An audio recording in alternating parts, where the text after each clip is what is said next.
All right, welcome back to another day in paradise.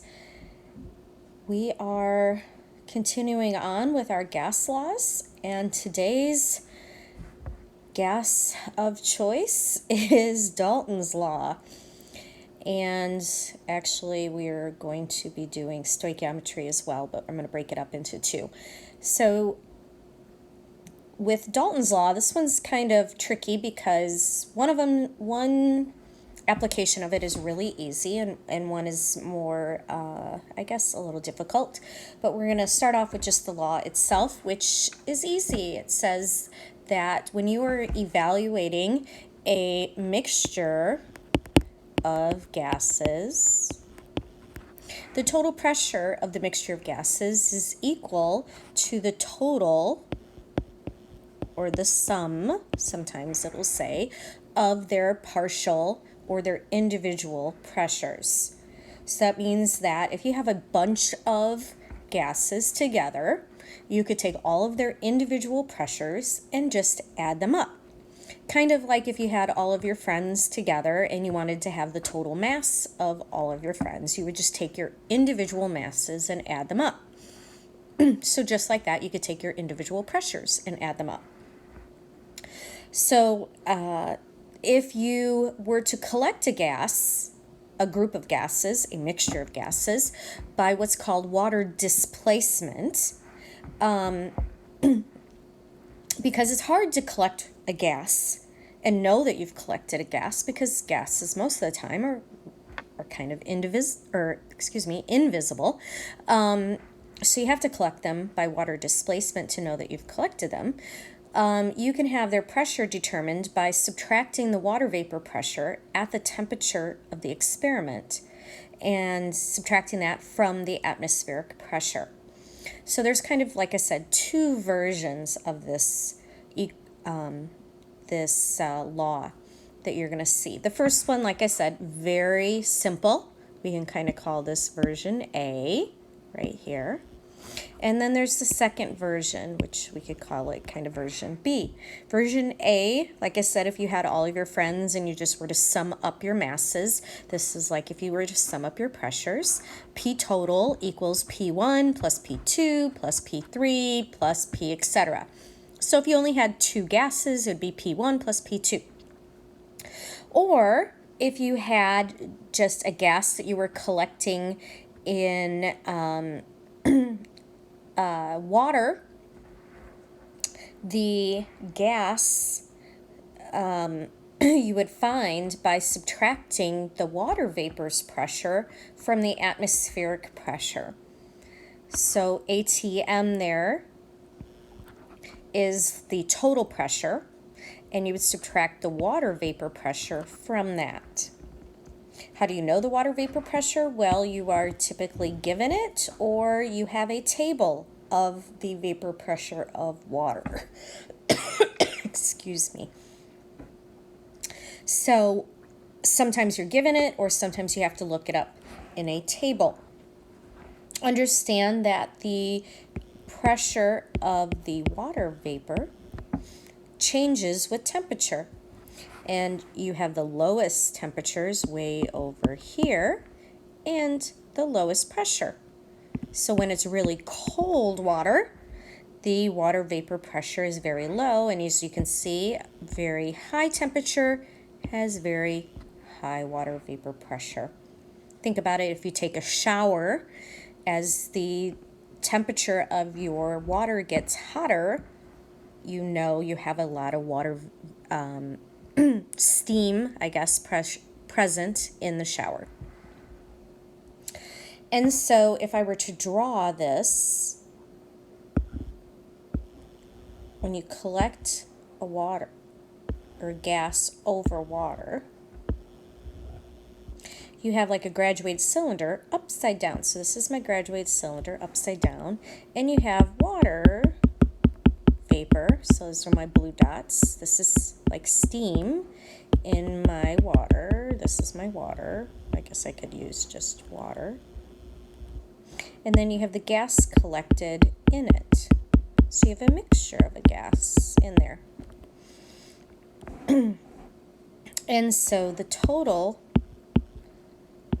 pressure inside there, which is equal to the total pressure of the atmosphere, is equal to the pressure of the water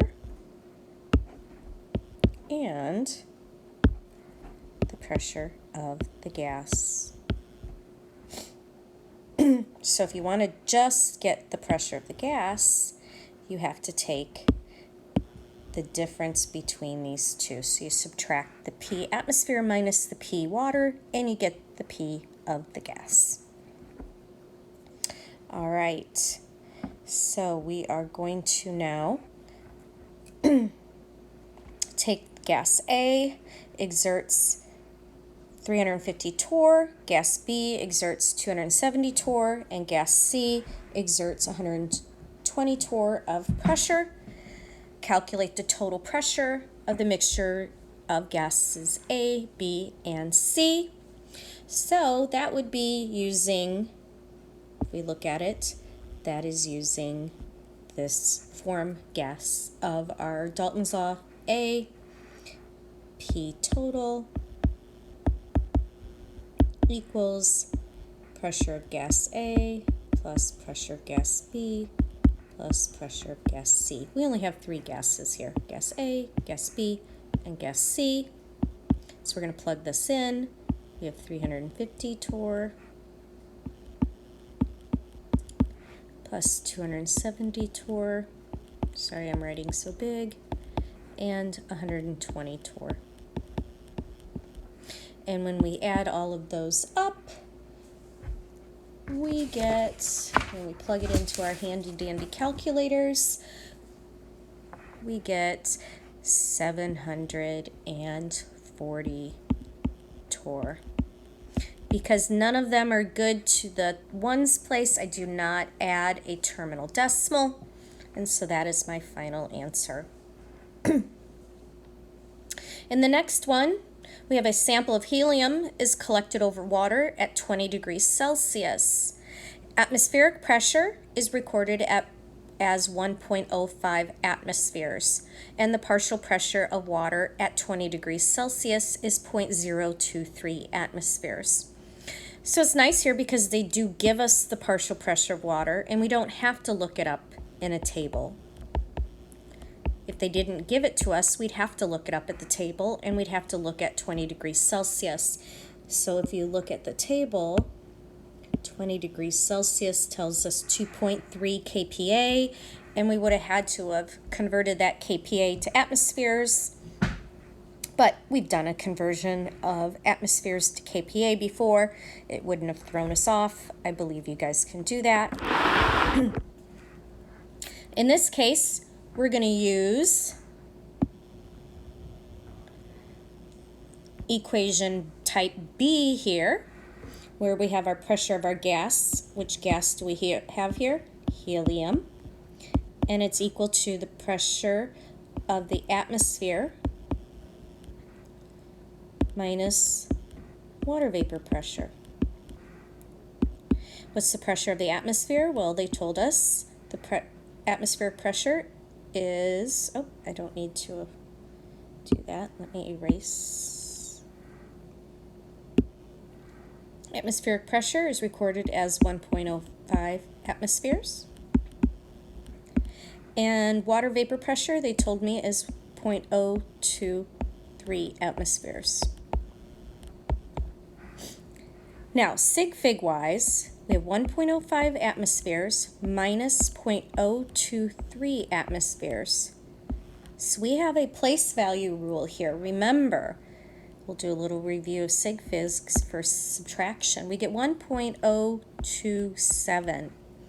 But let's review here. When I go down here and look at where I cut off, I don't know that third place after the decimal for sure. I don't know that that 7 is true because I don't know what's up here 3 places after the decimal because I don't have anything in my 1.05. I don't have anything 3 places after the decimal. So I have to cut off after the 2, but before the 7.